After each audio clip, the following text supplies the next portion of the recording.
Arthur Conan Doyle. The Adventure of the Noble Bachelor. The marriage of Laurtes T. Simon, and its curious termination, has long ceased to be a subject of interest in those halted circles of society in which the unfortunate bridegroom moves. Fresh scandals, with details even more piquantly presented, have eclipsed this particular drama and diverted the attention of the surrounding gossips, especially since 4 years have now elapsed.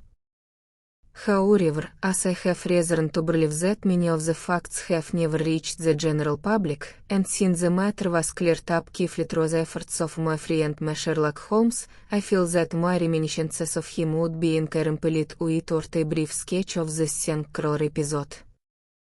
One afternoon, a few weeks before my own marriage, while I was still living with Holmes in Baker Street, a letter arrived for him. Holmes was out, having gone for a walk after lunch. I, meanwhile, had remained indoors all day, for the weather had suddenly taken a turn for the worse. A high autumnal wind had risen, followed by rain, and the bullet which I had brought back from the Afghan campaign as a memento of my service was searching with a dull, persistent trabby. Settling myself comfortably in one armchair with my legs resting upon another, I occupied myself with the newspapers, but at length, satisfied with the news of the day, I tossed the paper literary side and, for lack of better amusement, began to examine the letter lying upon the table. A grand set of arms and a monogram adorned the envelope, and I idly speculated as to the identity of the noble personage who was in correspondence with my friend. "An aristocratic missive awaits you," I remarked to Holmes as he entered the room. "And if I mistake not, your morning post brought letters from a fishmonger and a theatre?" "The charm of my correspondence lies in its very variety," he replied with a smile, "and as a rule, the humbler the writer, the more interesting the matter.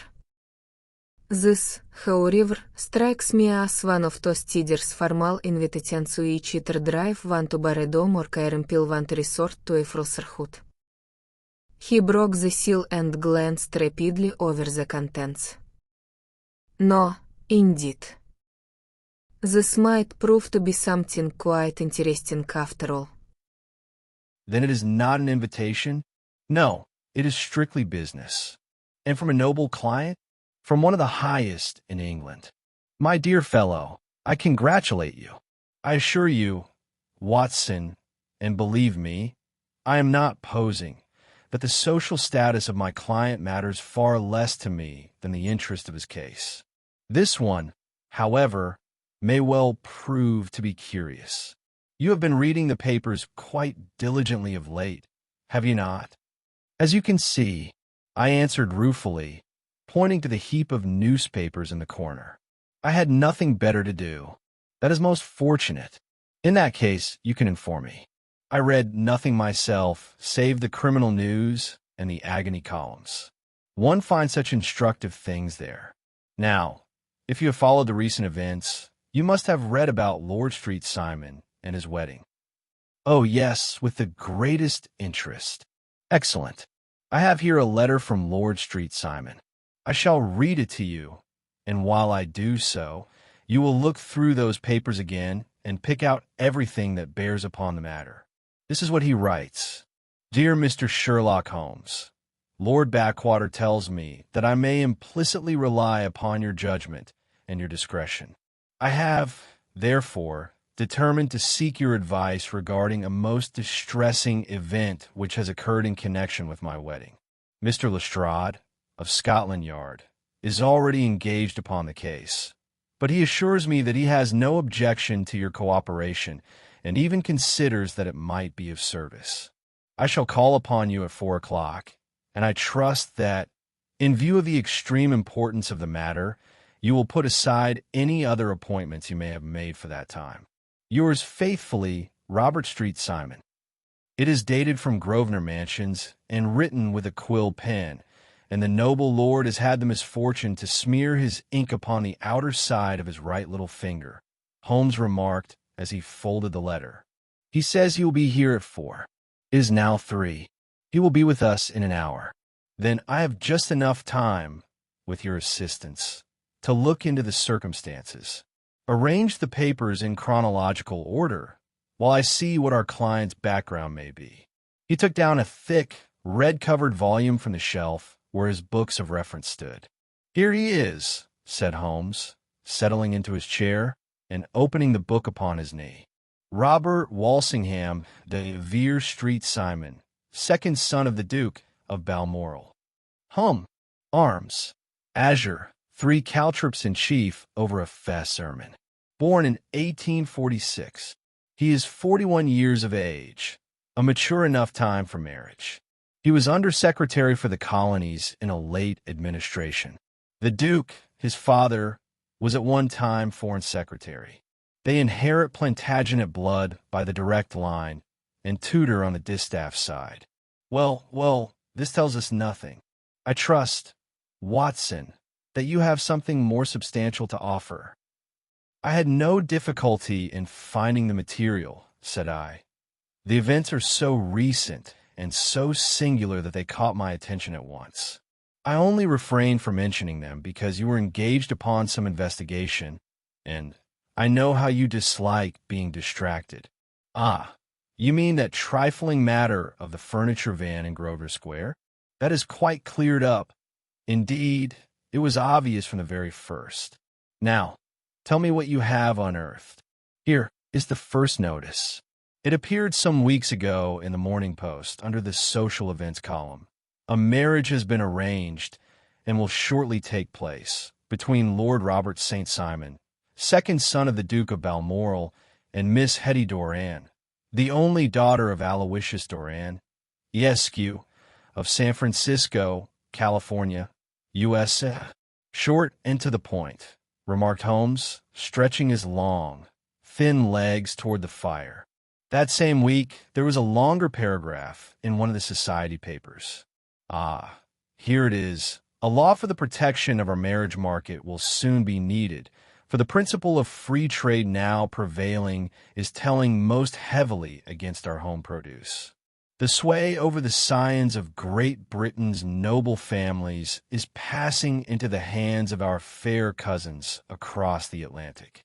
A very valuable prize has been added to the list of trophies won by these charming invaders. Lord Street Simon, who has for over 20 years been proof against the shafts of Cupid, has recently announced his intention to wed Miss Hatty Doran, the bewitching daughter of a California millionaire. Miss Doran, whose graceful figure and lovely face created a sensation at the Westbury House festivities, is an only child, and it is whispered that her dowry will run into 7 figures, with even greater expectations for the future. As it is no secret that the Duke of Balmoral has been compelled in recent years to sell his collection of paintings, and as Lord St. Simon has no property of his own save a small estate in Birchmoor, it is clear that the Californian heiress is not the only gainer by an alliance which transforms a Republican lady into a titled English peeress. "Anything else?" asked Holmes, yawning. "Oh, yes, plenty. There is another note stating that the wedding would be a very quiet one, taking place at St. George's, Hanover Square, with only half a dozen intimate friends invited, and that the party would afterwards return to a furnished house in Lancaster Gate, taken by Mr. Aloysius Doran. 2 days later, that is last Wednesday, there appeared a brief mention that the wedding had taken place, and that the couple would spend their honeymoon at Lord Backwater's estate, near Petersfield.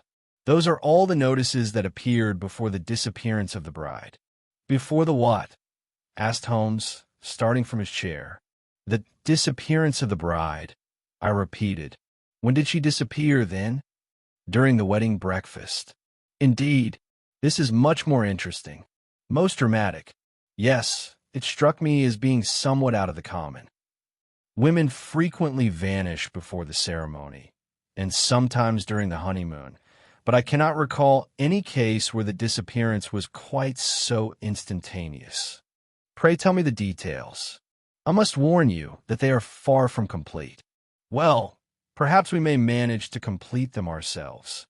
There was an article in yesterday's morning paper, and that is all. I shall read it to you now. The heading is Singular Occurrence at a Fashionable Wedding. The family of Lord Robert St. Simon has been convulsed by the mysterious and most regrettable events attendant upon his marriage. The ceremony did indeed take place yesterday morning, as briefly reported in yesterday's papers. But it is only today that we are able to confirm the strange rumors which have been persistently circulating. Despite the efforts of friends to hush the matter up, it has attracted such general attention that there is no longer any object in remaining silent about what has become common property. The wedding was a very quiet one, taking place at St. George's. Only the bride's father, Mr. Aloysius Doran, the Duchess of Balmoral, Lord Backwater, Lord Eustace, and Lady Clara St. Simon, the younger brother and sister of the bridegroom, and Lady Alicia Whittington were present. After the ceremony, the party moved to Lancaster Gate, where a luncheon awaited them at the house of Mr. Aloysius Doran. It is reported that a small incident occurred there. An unknown woman, whose name has not been established, attempted to force her way into the house following the guests, claiming that she had certain rights upon Lord St. Simon.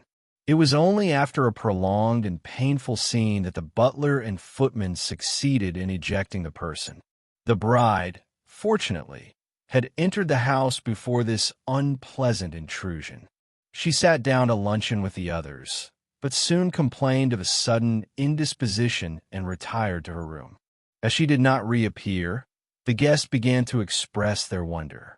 Mr. Aloysius Doran went in search of his daughter, but her maid informed him that Miss Hetty had entered the room only for a moment, had thrown on a long traveling coat and a hat, and had quickly departed.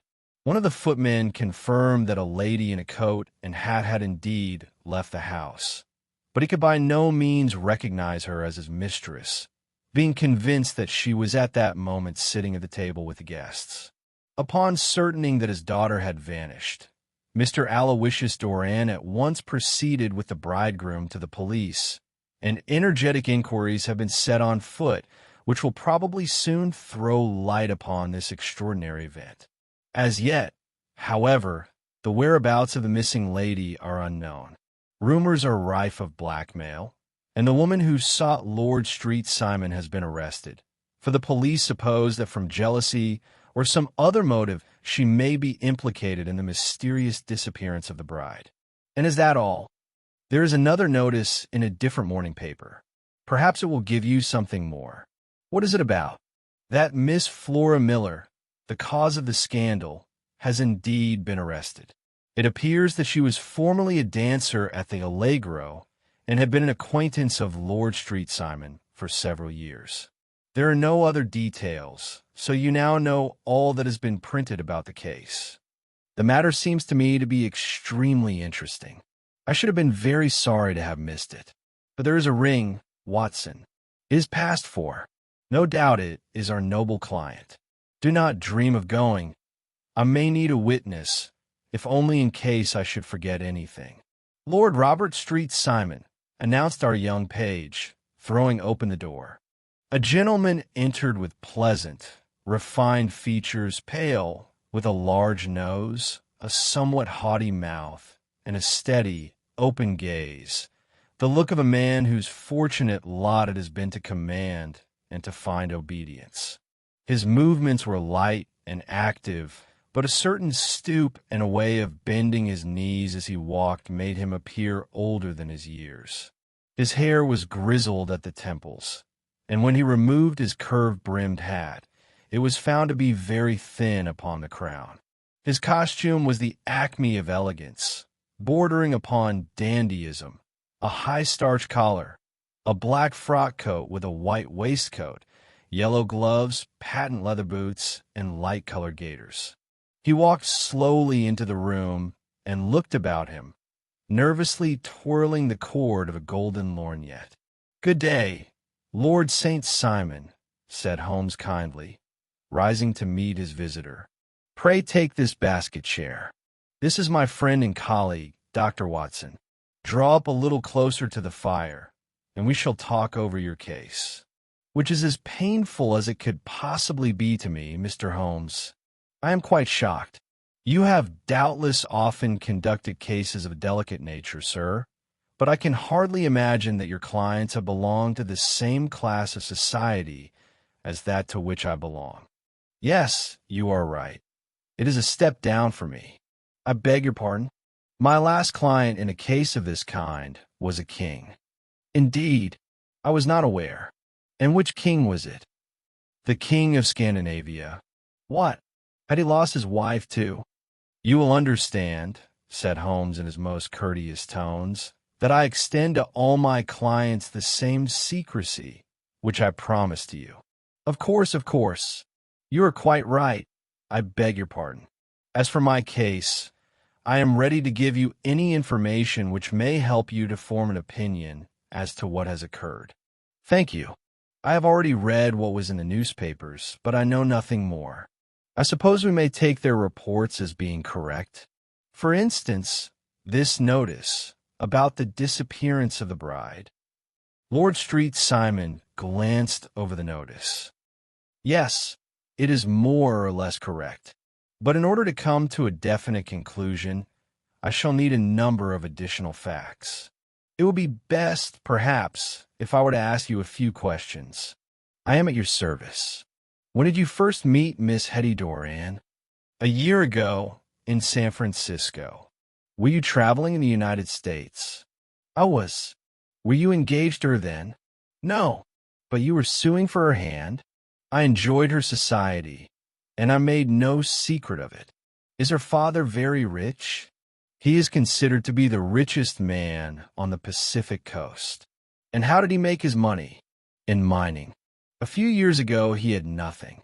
Then he was fortunate enough to strike a rich vein, invested his capital, and rose rapidly.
I am convinced that Flora would not harm a fly.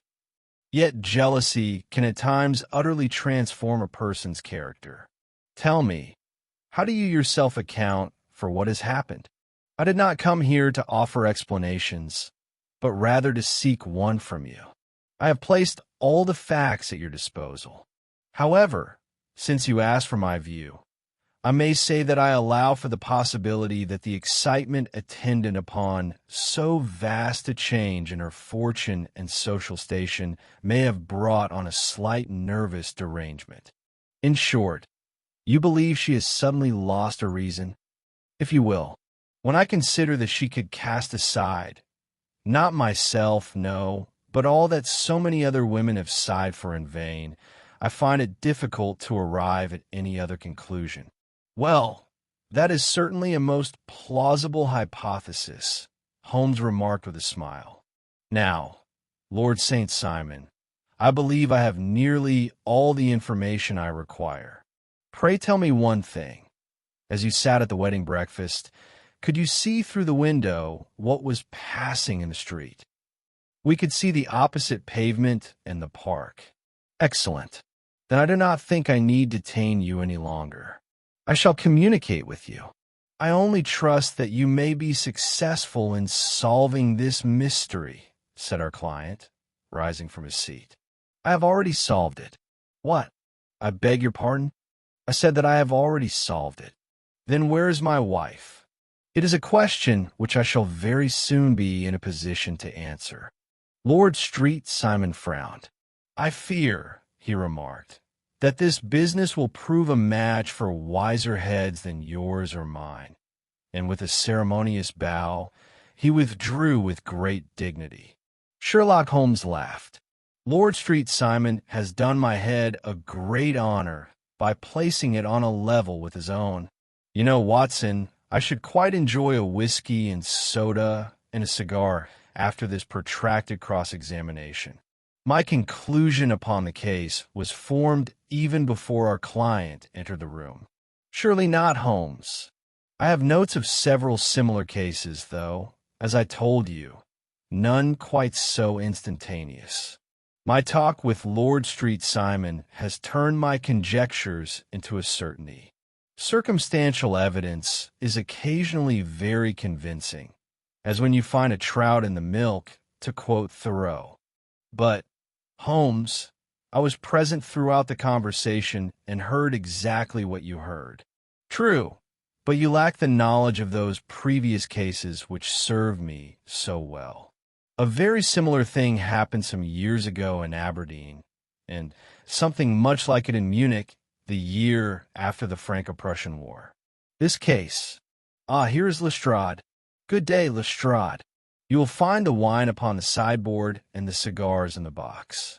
The official detective from Scotland Yard was habited in a pea jacket and a neckerchief, which gave him a somewhat nautical appearance. In his hand, he carried a black canvas bag. With a curt greeting, he dropped into a chair and lit the cigar offered to him. Well, what is the news? Holmes asked, a mischievous light in his eyes. You look out of sorts, and I'm out of sorts. Deuce take this St. Simon and his wedding. I can make nothing of it. Indeed, you surprise me. I never ran across such a tangled business in my life. I could find no end to it. I have been at it all day. And you have got quite wet in the process, I see, said Holmes, touching the sleeve of the pea jacket. Yes, I've been dragging the Serpentine. Good heavens! Whatever for? In search of the body of Lady St. Simon. Sherlock Holmes leaned back in his chair and laughed heartily. And have you dragged the basin of the Trafalgar Square fountain as well? He asked. What do you mean by that? Only that you have quite as good a chance of finding her there as in the Serpentine. Lestrade threw a glower at my friend. So you've quite made up your mind about the case, have you? He asked derisively. I have only just heard the facts, but I have reached a conclusion. Oh, have you? Then you think the Serpentine has nothing to do with it? I consider it most improbable. In that case, perhaps you will explain how we came to find this in the water. He opened his bag and tumbled onto the floor a silk wedding dress, a pair of white satin shoes, and a bride's wreath and veil, all soiled and soaking wet. "There," said Lestrade, crowning the pile with a new wedding ring. "Now, crack that nut, Mr. Holmes." "Ah, indeed," said Holmes, blowing blue rings of smoke. "And you fished all these out of the pond?" "They were floating near the shore. A park keeper found them. The lady's family have identified them as hers. It seems to me that where the clothes are, the body will not be far off. By that ingenious theory, one should find a body beside every suit of clothes. What, then, do you hope to prove with these garments? Some clue which may implicate Flora Miller in the disappearance. I fear you will find it no easy task." "You fear so?" cried Lestrade with some bitterness. "I fear, Holmes, that you have lost touch with reality with your eternal theories and deductions. You have made 2 gross blunders in as many minutes. This dress, beyond a doubt, incriminates Miss Flora Miller. And how, pray? There is a pocket in the dress. In the pocket was a card case. In the card case was a note. Here it is." He smoothed a piece of paper upon the table. "I shall read it to you. We'll see you when all is ready. Come at once. FHM, my theory from the first was that Flora Miller had enticed Lady Street Simon away under some pretext, and is, with her confederates, responsible for her disappearance. And here is the note, with her very initials, which she doubtless slipped into the lady's hand at the door to lure her into the trap." "Capital, Lestrade," said Holmes, laughing. "You really have managed that very neatly. Let me see the note." He took the paper carelessly, but something in it suddenly arrested his attention. "Yes, this is indeed important," he said, with a satisfied air. "Uh-huh, you see it now. Extremely important. I congratulate you most heartily, Lestrade." The triumphant Lestrade sprang up and leaned over the note. "What is this?" he asked in amazement. "Surely you are looking at the wrong side." "On the contrary, I am looking at the only side that matters." "But you are mad. Turn the paper over. The note is written in pencil upon the back. But upon this side I find a fragment of a hotel bill which interests me extremely." "There is nothing in it," said Lestrade. "I have already looked at it. October 4th, room 8S, breakfast 2s. 6D, cocktail 1s, lunch 2s. 6D, glass of sherry 8D. There is nothing there to interest anyone. It is quite possible that you do not see it. And yet this bill is of great importance. As to the note, it also has its value, or at least the initials have. So I congratulate you once more, Lestrade." "I've no more time to waste," said the detective, rising. "I believe in hard work, and not in sitting by the fire spinning theories. Good day, Mr. Holmes. We shall see who gets to the bottom of the matter first." He gathered up the garments, thrust them into his bag, and made for the door. "One word, Lestrade," said Holmes, speaking slowly to the back of his retreating rival. "I could give you the answer to your case. Lady Street Simon is a myth. There is not, and there never has been, any such person." Lestrade turned and looked at my friend with a pitying expression. Then he glanced at me, tapped his forehead 3 times, shook his head solemnly, and hurried out. No sooner had the door closed than Holmes rose and put on his overcoat. "There's a grain of truth in what that fellow says," he remarked. "One cannot always sit at home. One must work. And so, Watson, I must leave you to your newspapers for a little while." Sherlock Holmes left me at 5:30, but I was not long alone, for in less than an hour a messenger arrived from a catering establishment with a large flat box.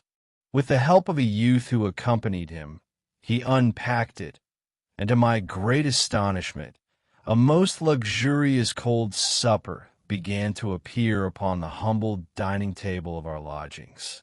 There were a couple of cold woodcocks, a pheasant, a pâté de foie gras pie, and some ancient, cobwebby bottles of wine. Having laid out these delicacies, the two visitors vanished like the genii of the Arabian Nights, having only remarked that all was paid for and ordered to this address. It was close upon 9 when Holmes strode into the room. His face was grave, but there was a light in his eyes which told me that he had not been mistaken in his conjectures.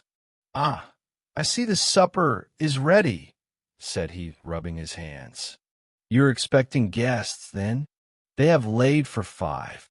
"Yes, I think it is very likely that some people may drop in," said he. "It is strange that Lord Street Simon has not yet arrived." "Huh! I hear his step upon the stair." He was not mistaken. Our visitor of the morning hurried into the room, swinging his lorgnette more vigorously than ever.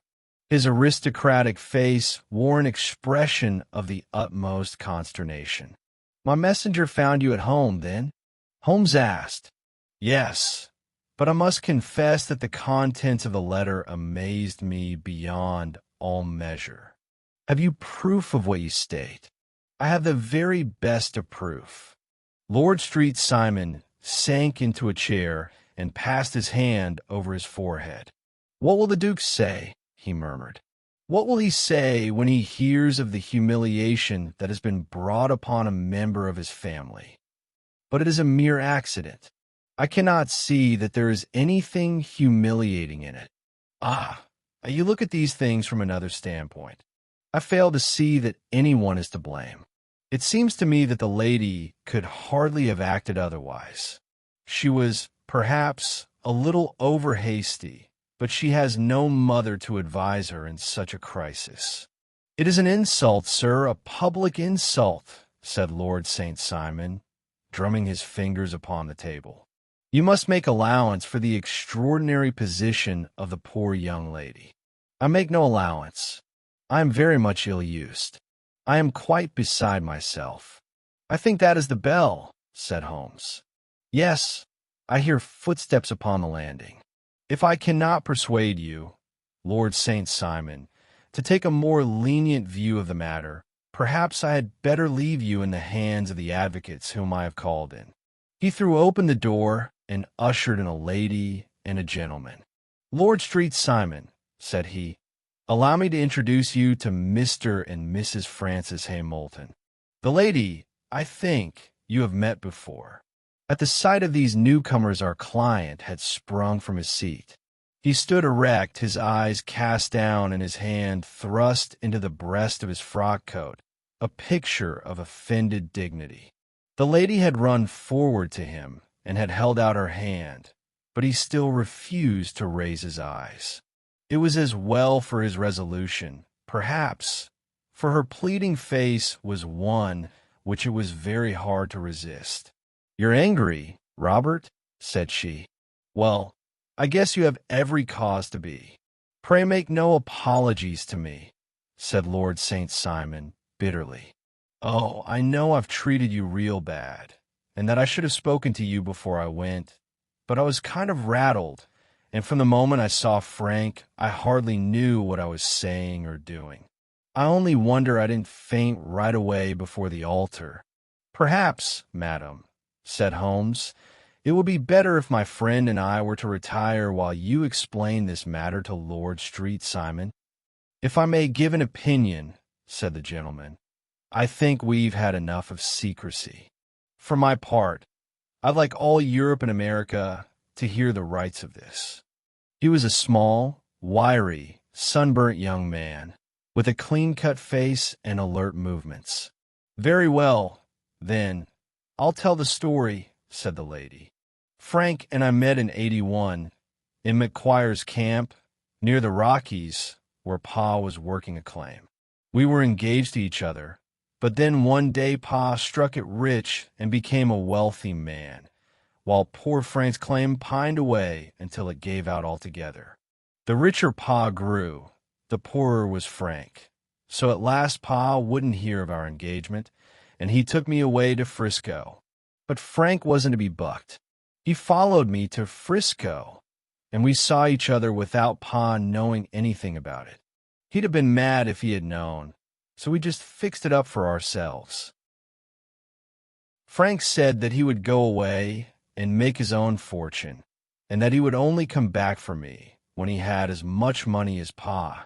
I promised him that I would wait for him, however long it might be, and that I would never marry another while he lived. "If that's so," said Frank, "why shouldn't we be married now? Then I'll feel sure of you, and I won't claim you as my wife until I come back." Well, we settled it that way. He had it all arranged. A clergyman married us, and Frank went off to seek his fortune, while I went back to Pa. A while later I heard of Frank in Montana. Then he went prospecting in Arizona, and the next news I had of him was from New Mexico. Then there came a long newspaper story about an Apache raid on the camp, and my Frank's name was among the killed.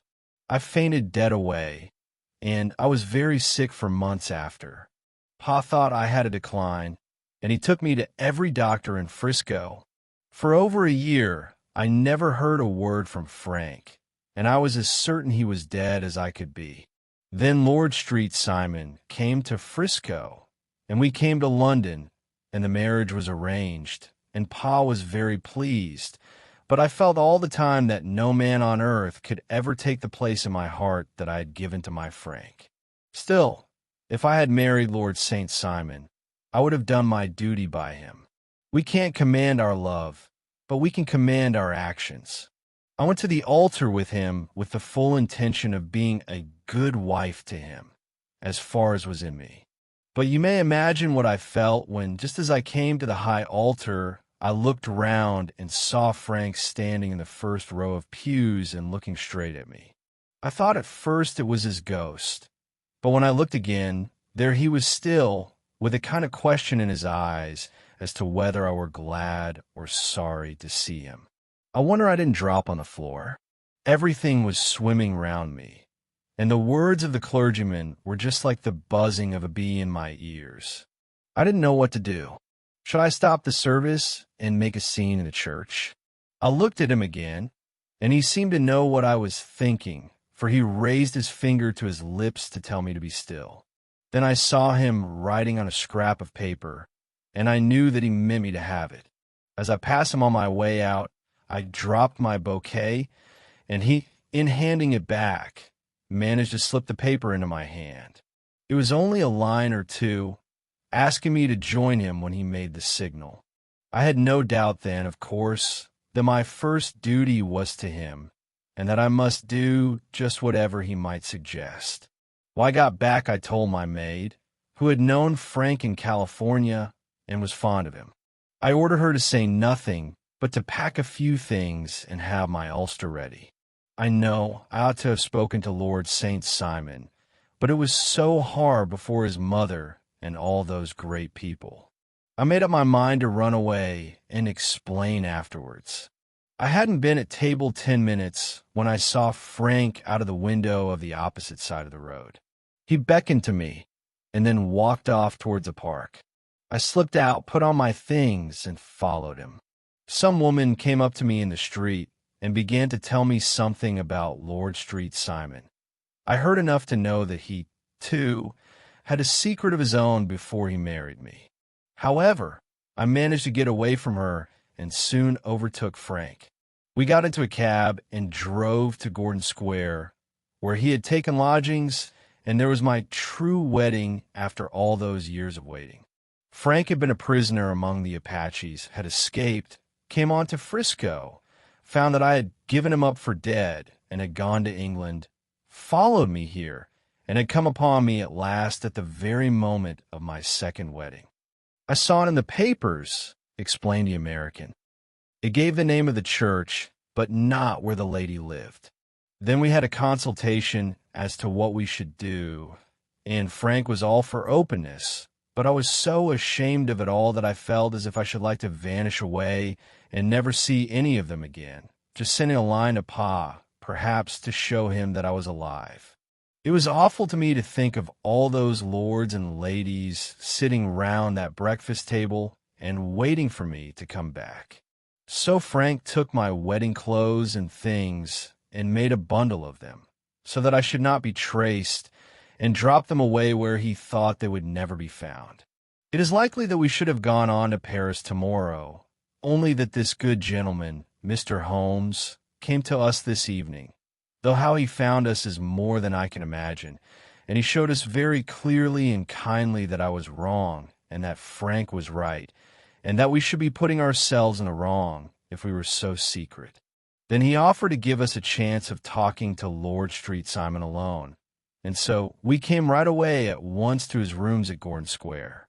Now, Robert, you have heard it all, and I am very sorry if I have given you pain, and I hope you do not think too hardly of me." Lord Street Simon had by no means relaxed his rigid attitude, but had listened with a frowning brow and a compressed lip to this long narrative. "As you must perceive," said he, "it is not my custom to discuss my most intimate personal affairs in a public manner." "Then you won't forgive me? You won't shake hands before I go?" "Oh, certainly, if it would give you any pleasure." And he coldly grasped the hand which she extended to him. "I had hoped," said Holmes, "that you would have joined us in a friendly supper." "I think that there you ask a little too much," responded his lordship. "I may be forced to acquiesce in these recent developments, but I can hardly be expected to make merry over them. With your permission, I will now wish you all a very good evening." He took a sweeping farewell of us all and walked out of the room. "At least I trust that you will stay and join me," said Sherlock Holmes. "It is always a joy to me to meet an American, Mr. Moulton, for I am one of those who believe that the folly of a monarch and the blundering of a minister in far-gone years will not prevent our children from being some day citizens of the same world-wide country under a flag, which shall be a quartering of the Union Jack with the stars and stripes." "The case has been an interesting one," remarked Holmes when our visitors had left us, "because it serves to show very clearly how simple an explanation may prove to be for an event which at first sight appears to be almost inexplicable. Nothing could be more simple or more natural than the sequence of events as narrated by the young lady. And yet, nothing could be more extraordinary than the conclusions which might be drawn if one were to look at things, say, from the standpoint of Mr. Lestrade of Scotland Yard. So you were on the right track from the very beginning? To me, two facts were obvious from the outset. The first, that the bride went to the altar quite willingly, and the second, that she repented of her step immediately after the ceremony. It was as clear as noonday that something had occurred during that interval to cause such a change in her. What could that something be? She had no opportunity of speaking to anyone outside the house, for the bridegroom had not left her side for a moment. But might she have seen someone? If so, it could only be an American, for she had been in England but a very short time, and it was unlikely that anyone here could have acquired such an influence over her that his mere appearance would suffice to change all her plans. Thus, by a process of exclusion, we arrive at the conclusion that she had seen an American. But who was this American, and why did the sight of him affect her so? Evidently, he was either a lover or a husband. The young lady's youth had been spent, as we know, among a rough people in a somewhat peculiar atmosphere. All this I grasped even before Lord St. Simon's narrative.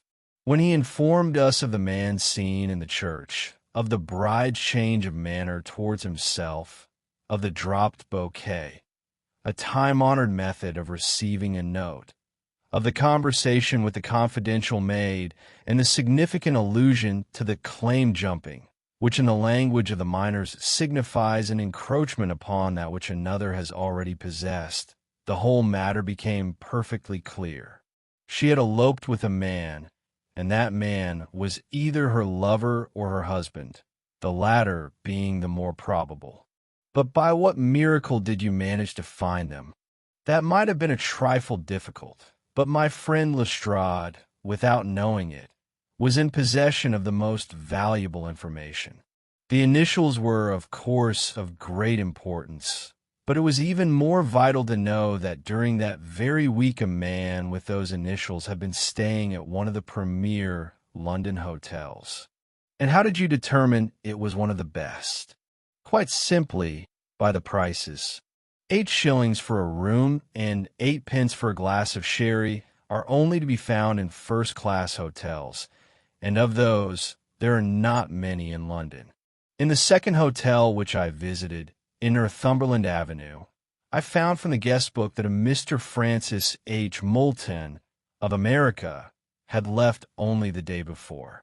On looking over his bills, I found the very items which I had seen in the copy of the bill. He had left instructions for his correspondence to be forwarded to 226 Gordon Square, to which address I proceeded. I was fortunate enough to find the loving couple at home, and I ventured to give them some paternal advice. I succeeded in showing them that they would only gain by explaining the situation to the general public, and especially to Lord Street Simon. I invited them here, promising a meeting with the noble lord, and, as you see, I succeeded in prevailing upon him to attend the appointment. The results, however, were not brilliant, I remarked. He was not over-courteous. "Ah, Watson," said Holmes, smiling, "perhaps you would not be very courteous either if, after all the trouble of your wooing and your wedding, you found yourself deprived at once of both wife and fortune. I think that we must be very lenient with Lord St. Simon, and thank our stars that we're never likely to find ourselves in the same position. Pass me my violin and sit down beside me, for we have now only one problem left to solve: how we are to kill the time on these dark autumnal evenings."